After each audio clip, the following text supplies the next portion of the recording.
dia projek usrah, projeknya kecil, tapi alhamdulillah disebabkan istiqamahnya mereka bekerja, dia dah jadi satu yang sangat besar. Dan kenapa dia orang dalam banyak-banyak projek usrah dia orang pilih Palestin untuk dia orang perjuangkan? Yang pertama-tamanya kerana Palestin ni isu akidah. Kan? Allah telah disebut dalam Quran, kan? Yang Masjid Al-Aqsa ni masjid yang ketiga paling suci dalam agama Islam ni. Orang-orang yang pertama sepatutnya tersentuh hati-hati mereka bila masjid mereka terusik, kan? Dalam 7 bilion penduduk manusia dekat dunia ni, kan? Orang Islam yang sepatutnya terdetik, orang Islam yang sepatutnya sangat-sangat terusik bila masjid mereka dikacau. Kalau kita, masjid kita kena kacau dekat belakang rumah pun, nak kena roboh daripada masjid pemandaran pun kita dah bising. Ini kan bukan Masjid Al-Aqsa, masjid ketiga itu paling suci dari Islam. Yang pertama isu akidah, yang itu kita kena sedar. Bukan orang lain, tapi umat Islam sendiri yang kena perjuangkan benda ini dulu. Yang kedua, ini isu kemanusiaan. Rakyat-rakyat Palestin, mereka dihalang dari kampung mereka sendiri. Bayangkan kamu dihalang dari rumah dan dihalang untuk pulang balik ke rumah. Kalau kita as manusia yang ada common sense, tidak zalim kita kalau kita jangan kita keluar dari skop mata umat Islam sendiri, manusia biasa. Kita sebagai manusia biasa seperti ini, kita sama-sama memperjuangkan hak kemanusiaan. Yang pertama isu akidah, umat Islam sendiri memperjuangkan. Yang kedua ianya isu manusia, isu kemanusiaan. Dan disebabkan dua benda ni yang menjadi driving force pada kawan-kawan kita di Sheffield, mereka menemukan misi kasih Palestin, Sheffield Chapter. Dan alhamdulillah benda ni dah berkembang. Dan antara main objektif mereka tahun lepas is first donation drive for Palestinian refugees in Lebanon. Dan alhamdulillah setakat 25 bulan 6 tahun lepas, diorang dah berjaya mengumpulkan $10,000 307. Target mereka asalnya 10,000. Dan pada akhir tahun lepas, mereka berjaya mengumpul 16,000 pound lebih. Alhamdulillah. Dan objektif diorang kedua is menghantar pasukan delegate to Beirut in Oktober, kan? Dan mereka dah berjaya letak. Dan diorang pergi ke sana dengan menggunakan duit poket diorang sendiri. Diorang langsung tak sentuh duit donation diorang. Dan menghantar donation visit refugees camp di Sabra dan Shatila dan undergo cost training on Palestine issues as they translate. Okey, antara aktiviti yang diorang anjurkan untuk donation diorang ni participating in Palestine conference talks yang banyak dianjurkan tahun lepas. Kalau korang tahu awareness campaign, Palestine Booth Talk, apa-apa saja event-event Malaysia yang diorang boleh menyelinap masuk, diorang set up gerai, diorang jual t-shirt, diorang buat awareness campaign, jual booklet. Simple-simple je nak benda-benda yang diorang berjuangkan. Dan alhamdulillah, diorang capai objektif. Raising donation box. Kalau korang nampak dekat untuk Side Brothers, ada donation box besar dekat pintu belakang tu. Dan Side Sister ada dekat depan ni. Dan itu je diorang buat, diorang letak. Dan alhamdulillah, bagi mereka hati-hati yang lembut, diorang menghulurkan bantuan. Untuk sales in collaboration with Viva Palestina, diorang buat collaboration dengan Viva Palestina dan kedainya semua orang tergabung. Diorang beli supply t-shirt dan diorang jual kepada pelajar-pelajar Malaysia. Apa-apa event Malaysia, diorang sumbat. Alhamdulillah. Dan alhamdulillah, isu Palestin ni bukan kita saja yang buat. Yang okey kita besar.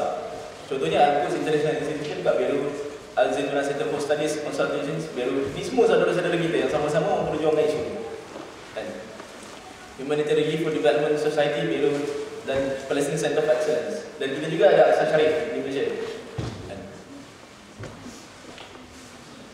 Dan alhamdulillah juga sekarang MKP tidak terhad lagi kepada Sheffield. Dia dah mula berkembang.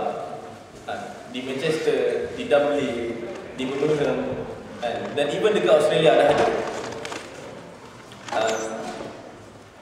Ini antara event-event yang agak grand lah, yang anda rasa tahun lepas ramai juga yang datang kan. Diorang buat charity dinner bersempena dengan sistem Islam, sistem sesi tahun lepas dekat dekat Perth. Okay. Dan Target diorang kumpul 2,000 pound dan hasil daripada charity dinner ni diorang dapat mengumpulkan 5,000 pound. Okay, alhamdulillah. Dan antara future planning diorang untuk 2012 setakat ni diorang target diorang untuk dapat 20,000 pound. Sponsor education and social projects inside and outside Palestine. Foster children project dengan mendonatkan USD 50 untuk setiap seorang, untuk setiap sebulan. Senang cerita diorang, kita lah sponsor Mujahidin. Dan sending another delegates in Easter 2012 insyaAllah. Doakan. Dan ini antara pencapaian-pencapaian diorang tahun pasal. Diorang menyampaikan 13,000 pound kepada Human Relief for Development Society. Dan ini antaranya benda-benda yang diorang guna untuk daripada duit donation diorang. Diorang beli equipment untuk sekolah-sekolah. Kerusi, beg-beg sekolah, papan putih, komputer. Semata-mata untuk membantu mengimprove education state adik-adik kita kan, pelarian-pelarian Palestin di Beirut kan. Antara gambar-gambarnya, ini penyerahan Al-Quds International Institution sebanyak 3,000 pound. Okay, Shatila Camp. Ini antara target-target kamp-kamp pelarian Palestin yang kita nak pergilah. Dan last year 12 ni. Okay, kenapa Shatila Camp? Kita tengok population density ya. Dekat Malaysia, setiap 1 square kilometer kepadatan manusia hanya 90 orang. India 360. Gaza Strip 4,200. Shatila Camp lebih kurang 10,000. 10,000 orang berpadat macam ting sanding dalam satu kawasan 1 square kilometer. Bayangkan betapa indahnya kita dulu kat Malaysia, kat Manchester, kat Leeds. Banyak orang. Mereka bersekutu-sekutan. And dah lalu 70,000. Ini kamp pelarian di Beirut paling besar. Okay. Kenapa? First, living cost diorang. Kita nak bantu diorang mampu menampung living cost diorang. Diorang ni deprived of all aspects. Pendidikan tak ada, kerja tak dapat, nak makan jangan sekali kan. Diorang ni pun manusia macam kita kan? Diorang pun ada maruah kan? Bayangkan kita dengan anak-anak kita kan. Ada orang tanya, kau asal tak sekolahkan anak kau? Kau sebagai bapa aku nak cakap kan? Bayangkan maruah kita mana dia letak muka diorang. Okay, ini antara gambar-gambar lah daripada trip ke Beirut tahun lepas, Shatila Camp. Itu je tim masalah 1, 2, 3, 4, 5, 6, 7 orang je kerja dengan istiqomah selama setahun, berjaya ke Beirut. Ni house electrical wiring, water piping, semua buat sendiri. Dah tak tahu macam nak beza dengan mana satu pipe air, mana satu wire. Antara wiring berselirat. Ni Palestinian children. Okey lah. Ni antara benda-benda yang siapa-siapa yang wakil-wakil AKP kita perjuangan. Diorang at the same time, selain daripada menyerahkan donation-donation diorang juga dapat training course daripada Al-Zaituna Center for Studies Islam. Kenapa? Mereka yang nak memperjuangkan Palestin ni, at the same time kita pun perlukan ilmu kan. Dan ini antara yang diorang dapat lah. Kita datang sana, kita bukan hanya sekadar menyerahkan donation macam tu je, kita pun dapat something kan. Dapat menghidupkan jiwa-jiwa yang dah lama tidur kan, oleh mereka-mereka yang lagi dekat lah dengan Palestin ni. Alhamdulillah. Okay. Untuk further info, bolehlah visit website kita mkpalestine.blogspot.com tu, website tahun lepas yang lama. Dan yang bawah ni MKP Manchester. Ini MKP ini aktiviti MKP Manchester yang pertama. Dan ini website kita. InsyaAllah lepas ni banyak lagi aktiviti kita cuba buat kan. Dulunya di bawah Majlis Syura Muslimun lah, maaf tak pilih. Dan sekarang Ikram MKI. Okay. Mungkin anda semua mungkin tertanya-tanya kan, kenapa kami terhegeh-hegeh nak buat semua benda macam ni kan? Bagi saya, sebab saya percaya dengan janji Allah. Bila Allah bertanya pada orang-orang beriman, ya ayyuhallazina amanu hal a'adlukum ala tijaratin tunjikum min 'adabin alim. Wahai orang-orang yang beriman, maukah aku tunjukkan kepada kamu satu bentuk perniagaan yang dapat menyelamatkan kamu dari azabun alim, azab yang pedih. Dan Allah sambung, tu'minuna billahi wa rasulih wa tujahiduna fi sabilillah bi amwalikum wa anfusikum. Kamu taat kepada Allah dan Rasul, dan kamu berjihad berjalan Allah dengan apa? Dengan harta, dengan kamu. Dan Allah sambung, wa dzalikum khairul lakum in kuntum ta'lamun. Dan demikianlah yang lebih baik untuk kamu sekiranya kamu tahu. Dan wallahu a'lam. Sama-sama kita menjadikan program pertama MKP Manchester kita hari ini, dan sama-sama kita memenuh-menuhkan tabung-tabung di belakang tu. Kerana insya-Allah banyak mana pun kita bagi, Allah tak berkira-kira dengan kita. Sebab Allah kata, ada apa? Faman ya'mal mithqala dzarratin khairan yarah. Sehingga kebaikan dua sekecil-kecil zarahan Allah akan balas, insya-Allah. So ringan-ringan tangan, hulurkan bantuan insya-Allah. Allah a'lam. Itu akan ikut MC untuk meneruskan majlis. Allah a'lam. Assalamualaikum.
Dari segi pendidikan, latar belakang pendidikan beliau merupakan pelajar arkitek di University of Wisconsin di United States pada tahun 1984 dalam bidang zoologi. Kemudian beliau meneruskan masternya di Universiti Kebahasaan Malaysia pada tahun 1991, dan pada tahun 1997 beliau meneruskan dalam bidang kedoktoran di University of Cambridge dalam bidang zoologi. Dalam bidang NGO, pengalaman Dr. Fizi sangat banyak. Beliau pernah menjadi pengurusi JIM International pada tahun 1999. Beliau juga pernah menjadi Setiausaha Agung JIM pada tahun 2001 dan juga naik Presiden JIM pada tahun 2004. Tapi beliau telah melepaskan semua tugasan beliau kerana beliau ingin meneruskan dalam bidang Palestin dengan beliau menjadi pengarah PACE, iaitu Palestine Center of Excellence. Beliau juga menjadi HDK Ikram Selangor, dan sebabkan beliau menjadi pengarah PACE, jadi beliau selalu dijemput dalam media massa seperti Buletin Utama, majalah-majalah dan radio. Itulah sedikit banyak yang dapat saya ceritakan dari doktor. Dan sekiranya anda ingin berkenalan dengan doktor, mungkin anda boleh tanya soalan. Tanpa buang masa, saya persilakan Dr. Hafizi Muhammad untuk meneruskan majlis.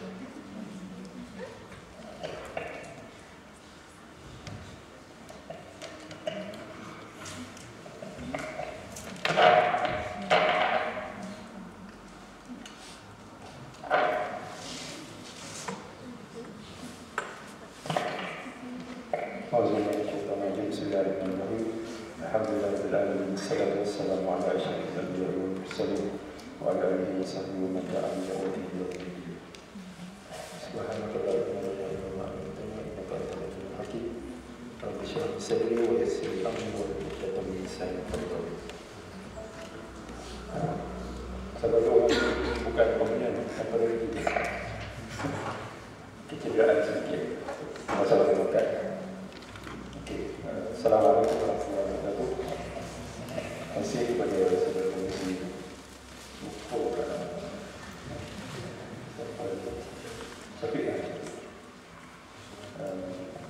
pada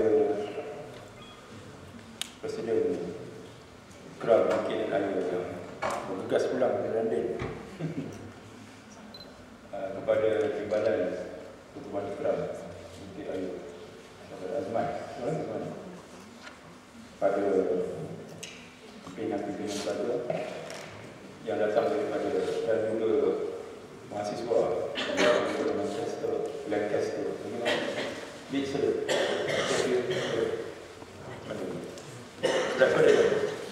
Aberdeen ada Aberdeen Scotland di kawasan sana. Jadi kalau saya ingat kembali ketika saya buat PhD, memang hampir sampai 2 minggu sekali lah keluar ke selatan. Coventry, Manchester, Bradford, London, Leeds, Sheffield, ada saja program. Tapi alhamdulillah kembali dengan PhD.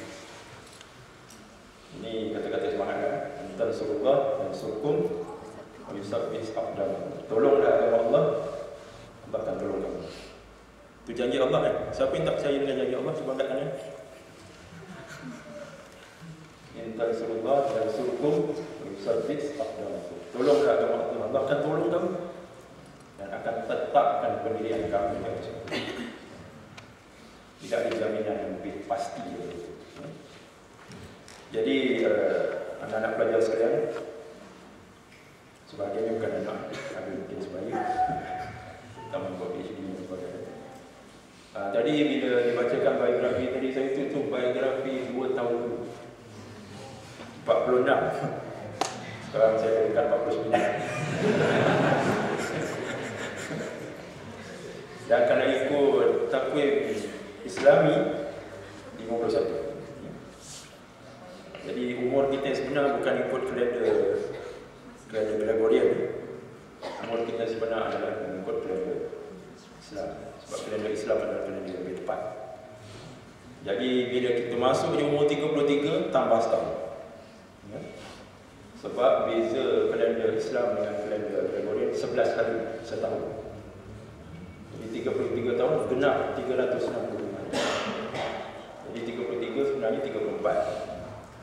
Masuk 66 sebenarnya 68. Kalau panjang umur 99, 100 dulu. Bagusnya kita ikut kalender Islam ni, kita tak puasan muda. Dan lebih mengingati mati.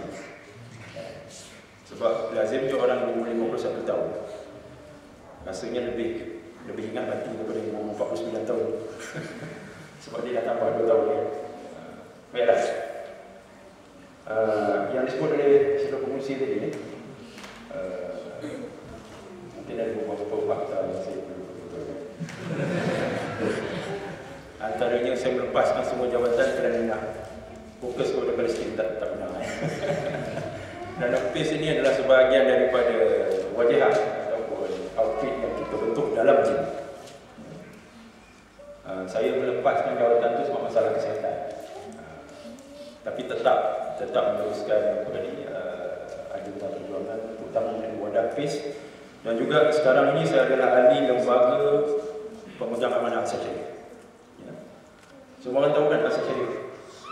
Yang mana pengurusi kami Ustaz Sayyidin Muhammad Yunus dan salah seorang lagi ahli lembaga Al-Qur'an Selamat dan Iman adalah merupakan survivor kepada tragedi Imam. Dan juga baru-baru ini kami menghantar 7 orang sukarelawan menyertai land convoy yang bergerak daripada London yang mereka berjaya memasuki Gaza setelah tersadai di Latakia, Syria selama 18 hari ini. Bahani Husni Mubarak yang kemudian ditumbangkan baru begini. Baiklah, berapa lama masih bisa ada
Bismillahirrahmanirrahim.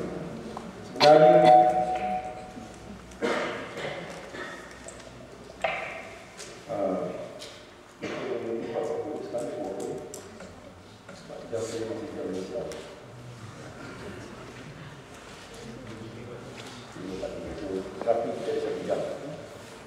Maksudnya 1 jam tak cukup sebab saya biasa dapat 2 jam.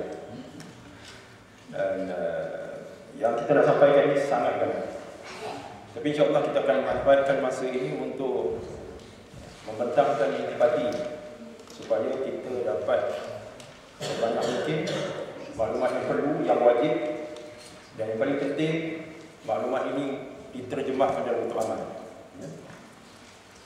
Ilmu tidak akan memberi sebarang manfaat sehingga ianya diamalkan. Dalam semua perkara,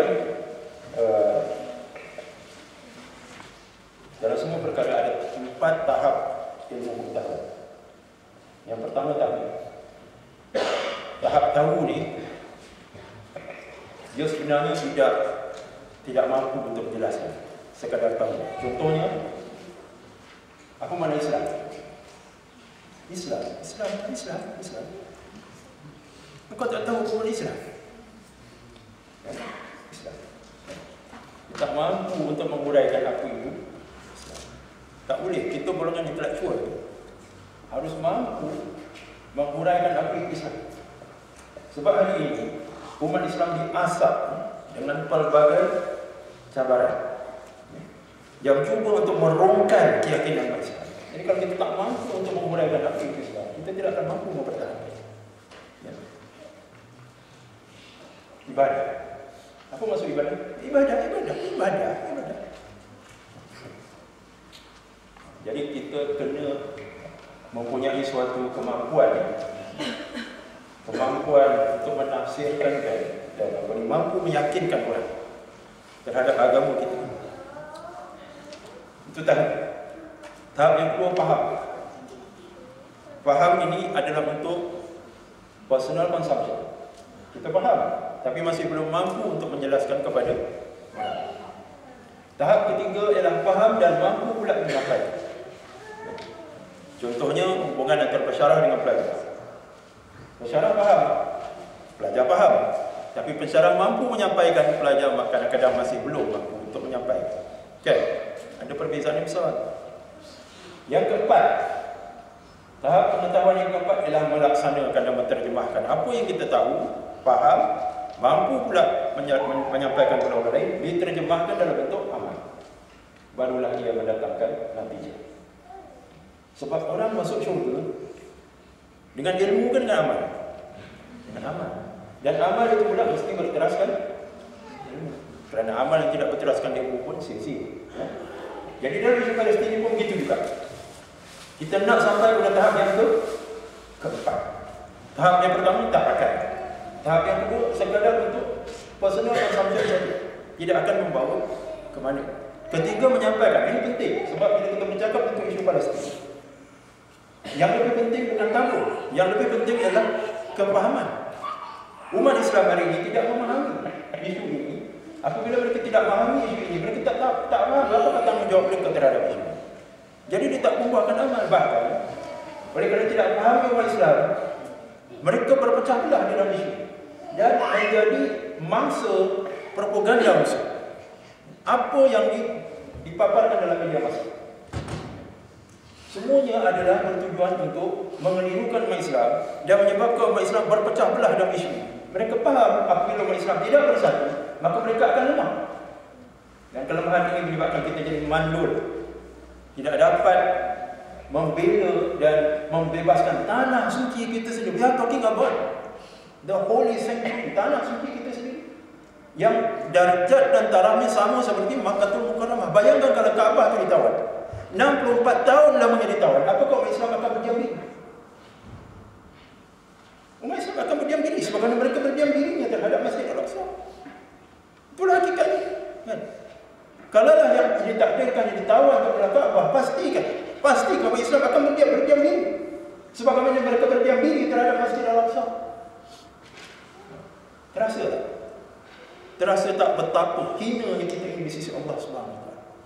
Membiarkan tanah suci kita dijajah, ditawan, diancam, diserang. Apa bezanya Masjidil Haram dengan Masjidil Aqsa? Bismillahirrahmanirrahim. Subhanallah. Asra bi abdihi lailan minal Masjidil Haram ila Masjidil Aqsa alladhi barakna hawlahu linuriyahu min ayatina innahu huwas samiul basir. Setiap kali datang di bulan Rajab, ayat inilah yang diulang-ulang. Tapi langsung tidak membawa kesedaran tentang kewajiban kita terhadap Masjid Al-Aqsa. Maksudnya Allah yang memperjalankan haram ini dari Masjidil Haram ke Masjidil Aqsa yang diberkati di sekeliling, untuk diperlihatkan tanda-tanda kebesaran Allah. Sungguhnya Allah Maha melihat dari Maha lihat. Cuba lihat, ulama menafsirkan ayat ini. Apabila Allah SWT menyebut tentang Masjidil Haram, Allah Ta'ala tak sebut sifat-sifat dan ciri-ciri Masjidil Haram. Minal Masjidil Haram ilal Masjidil Aqsa alladhi barakna hawlahu. Tapi apabila Allah Ta'ala menyebut tentang Masjidil Aqsa, disebutkan ciri dan sifatnya. Apakah ciri dan sifat? Diberkati di sekelilingnya. Nah, bukan nak kata Masjidil Haram tidak barakah, tetapi pusat keberkatannya di mana? Di Masjidil Aqsa. Kerana itu Nabi di dalam peristiwa Isra dan Mi'raj transit dulu di Masjidil Aqsa, kerana pusat keberkatan itu bukannya di Masjidil Haram, tapi di Masjidil Aqsa. Untuk naik ke langit yang tertinggi, bertemu dengan Allah SWT di Sidratul Muntaha, dan menerima arahan-arahan, taujihat.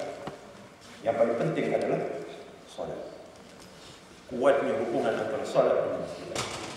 Ya. Cuba kita perhatikan. Inilah hakikatnya kelemahan dan kemandulan umat Islam. Itu setumpuk tanah yang berwarna merah, itulah bumi Palestin yang dijajah, dikelilingi oleh bumi Islam. Mari kita cuba internalize perkara yang amat mengaibkan ini. Umat Islam dengan segala kekayaan, dengan human resource-nya, jumlahnya 1.6 billion. How many is 1.6 billion? It's 1,600 multiplied by 1 million. It is almost incomprehensible. Ramai tak terhitung. 1.6 billion. Israel is surrounded by 1.6 billion strong Muslims, and yet siapa yang dikeroyok? Siapa? Israel ke umat Islam? Umat Islam. Benar apa yang disebut oleh Rasulullah SAW. Kamu nanti akan dikerumuni oleh musuh-musuh kamu. Ibarat orang sedang lapar menghadapi lapar, dengan rakus dan lahap ini. Sahabat bertanya, adakah kami ketika itu bilangan sedikit? Dah.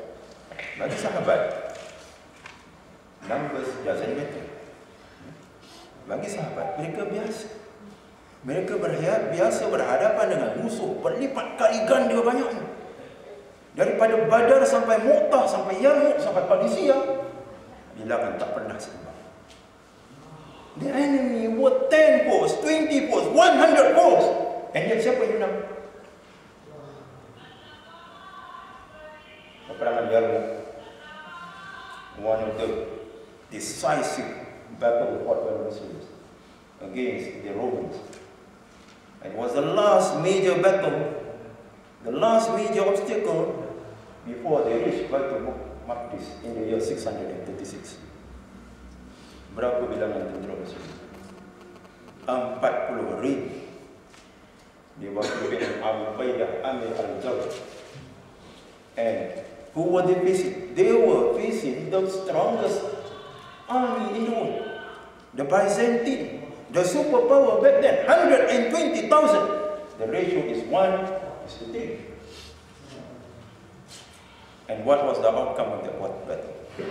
80,000 Roman soldiers perished. Out of that 120,000, 80,000 were killed, compared to only 4,000 tentera Islam yang syahid. Macam mana boleh jadi macam tu? Macam mana boleh jadi? Sebabnya inilah digambar oleh Rasulullah SAW. Kamu, bilangan kamu ramai, tetapi ibarat buih selepas banjir. Ya. Kalau dulu hakikat banjir ni orang Kelantan je tu. Hari ini Johor banjir besar, Kedah banjir besar, Selangor banjir kilat, KL. Tak semena-mena banjir, jam Kuala Lumpur. Semua orang faham hakikat banjir pada ni.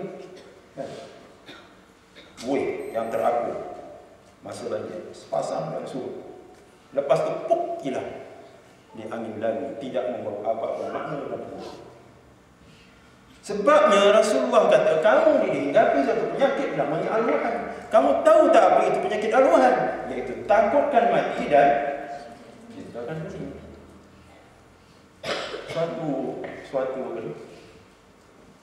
Suatu penyakit yang sebenarnya doesn't appeal to the logic. Sebenarnya tak logik. Penyakit ini tak logik. Takut kepada mati. Sebab Imam Al-Banna, kenal satu Imam Al-Banna, Syahid Al-Banna, yang dulunya mungkin tidak dikenali, tapi selepas tumbang Muslim Mubarak, nama dia menjadi buah mulut seluruh dunia. Muslim Brotherhood. Apa dia kata? Wujudnya kita di atas muka bumi ini kerana dua perkara telah ditentukan. Selama mana dua perkara ini tak ditentukan, kita tak akan lahir atas muka bumi. Apa dia? Nombor satu, ajal kita. Kalau